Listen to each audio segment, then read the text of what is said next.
Баршаңызға сәлем, арнамда көргеніме қуаныштымын. Бүгін сіздермен дәл осындай өте керемет, витаминге толы, жеміс-жидектен жасалынатын салаттың жасалу рецептісімен бөлісетін боламын.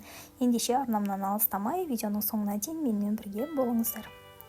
Ең алдымен видеодағыдай бананымызды ашып, оны өзімізге ыңғайлы пішінде турап алатын боламыз.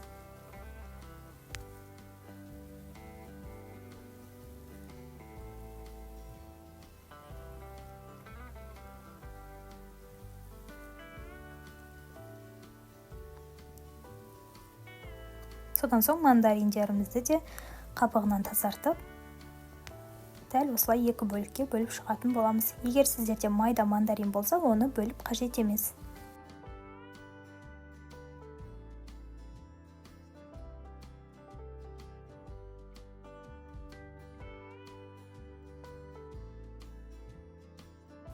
Құрамдағы заттарын өздеріңіздің қалауларыңызша кез келген жеміс-жидекке ауыстырып жасай берсеңіздер болады. Мен үйде барлық заттармен жасадым. Содан соң кивилерімізді де тазартып, дәл видеодағыдай турап салатын боламыз.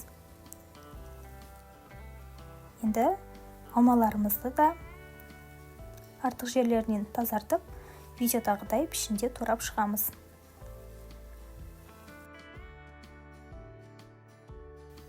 Рецептінің толық құрамын төменгі описание бөліміне жазып қалдырамын. Сол жерден құрамын көбейтіп немесе азайтып, өз қалауларыңызша жасай берсеңіздер болады.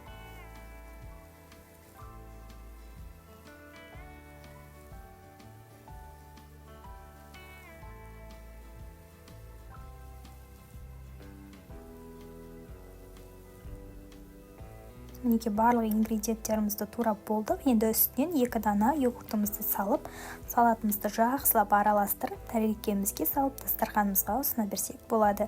Міндетті түрде жасап көріңіздер, өте керемет витаминге бай салаттардың бірі. Достар, менің арнамда көптеген қолжетімді заттармен жасалынатын пирогтар, тіске басарлар, тәттілер, салаттар және де ыстық тағамдардың рецептілері бар. Арнамда жоғалтып алмас үшін каналыма тіркелмеген болсаңыз тіркеліп, жанында тұрған қоңырауша белгісін басып қоюды ұмытпаңыз. Сол кезде сіздер менің алдағы жаңа рецепттерімнің алғашқы көрермені боласыздар. Мінеке біздің витаминді салатымыз дайын болды. Енді тәрелкемізге салып, дастарханымызға ұсына берсек болады.